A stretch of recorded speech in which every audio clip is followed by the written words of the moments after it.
रायचंद परिवार में आज फिर खाने की मेज पर खुशियों के बजाय तनाव का धुआं उठ रहा था। सावित्री क्रोधिता होकर निवाला ठूकते हुए, हे भगवान, ये खाना है या कोयला? रोटियां तो पापड़ से भी ज्यादा सख्त है और सब्जी में पूरी तरह से जलने की बदबू आ रही है। रिया, क्या तुम इस घर के लोगों को जहर देकर मारना चाहती? माँ सही कह रही हैं रिया। हर दिन का यही नाटक है। कभी चावल कच्चे रह जाते हैं तो कभी पूरी जल जाती है। क्या तुम एक दिन भी ढंग का खाना नहीं बना सकती? आप सब लोग हमेशा सिर्फ मुझ पर ही क्यों चिल्लाते हैं? मुझे खाना बनाना नहीं आता, तो इसमें मेरी क्या गलती है? मैं कोई मामूली घर की लड़की नहीं हूँ। मेरे पापा ने इस घर में दहेज में 50 लाख रुपए नकद और इतनी बड़ी गाड़ियां दी हैं। क्या मेरे बाप के दिए इतने सारे सामान का कोई मोल नहीं है? अरे वाह बहू रानी, तुम्हारे पापा के दिए दहेज का सामान क्या पेट की भूख मिटाएगा? ये जो तुमने सोने चांदी के गहने पहन रखे हैं, क्या इन्हें चबाकर मेरा बेटा काम पर जाएगा? धन दौलत अपनी जगह होती है रिया, लेकिन एक गृहिणी का पहला कर्तव्य अपने परिवार को प्यार से खाना खिलाना होता है। रिया जोर जोर से रोते हुए, आप हर बात में मेरे अमीर होने का मजाक उड़ाती हैं। अगर आपको मेरा बनाया खाना पसंद नहीं है तो किसी नौकर को रख लीजिए।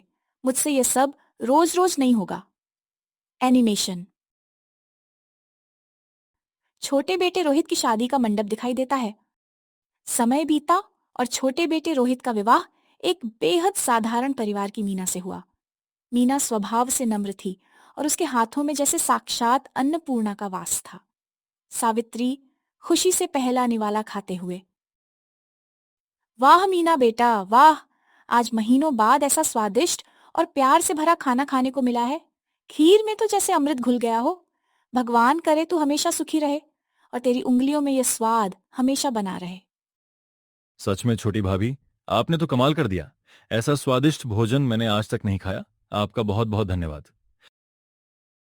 मीना विनम्रता से हाथ जोड़कर, यह तो मेरा सौभाग्य है माँ जी। अगर आप सबको खाना पसंद आया तो मेरी सुबह की मेहनत सफल हो गई। हम्म, थोड़ा सा खाना अच्छा क्या बना लिया। सब लोग ऐसे तारीफ के पुल बांध रहे हैं जैसे कोई बहुत बड़ी जंग जीत ली हो। खाना पकाना कोई बहुत बड़ी कला नहीं है, ये तो गरीब घर की लड़कियों का काम होता है। बस रिया, बहुत सुन लिया तुम्हारा अहंकार। मीना गरीब घर से आई होगी, लेकिन उसके पास वो हुनर और संस्कार है जो तुम्हारी करोड़ों की दौलत कभी नहीं खरीद सकती।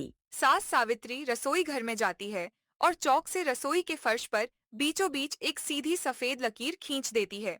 एक तरफ रिया का चूल्हा रखा है और दूसरी तरफ मीना का।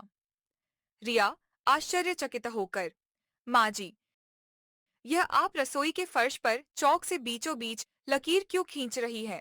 क्या आप घर का बंटवारा कर रही हैं? नहीं रिया, यह घर का बंटवारा नहीं, बल्कि तुम्हारी अकड़ तोड़ने और तुम्हें एक अच्छी गृहिणी बनाने की लकीर है। आज से यह रसोई दो हिस्सों में बंटती है। एक तरफ मीना खाना बनाएगी और दूसरी तरफ तुम खड़ी होकर मीना से खाना बनाना सीखोगी। कुछ दिनों बाद का दृश्य। रिया रसोई में ध्यान से गोल रोटियां बेल रही है और मीना मुस्कुराकर उसका मार्गदर्शन कर रही है।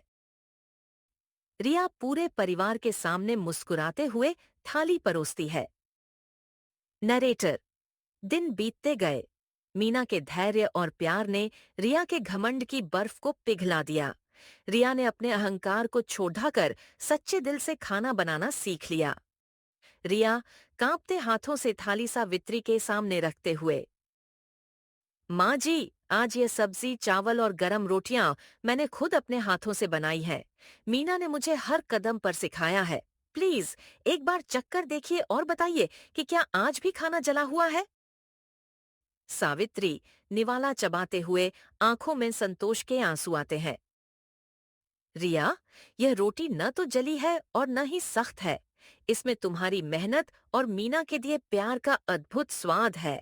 आज तू सही मायने में इस घर की बड़ी बहू बन गई है।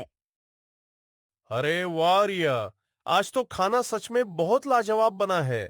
मजा आ गया। मुझे माफ कर दीजिए माँ जी। मुझे अपनी दौलत और दहेज पर बहुत घमंड था, लेकिन आज मुझे समझ आ गया कि परिवार का दिल पैसों से नहीं, बल्कि प्यार और समर्पण से जीता जाता है। पगली रोती क्यों है? रसोई की इस लकीर ने आज दो बहुओं के दिलों को हमेशा के लिए जोड़ दिया है। अब हमारे इस घर में सिर्फ खुशियों की महक आएगी।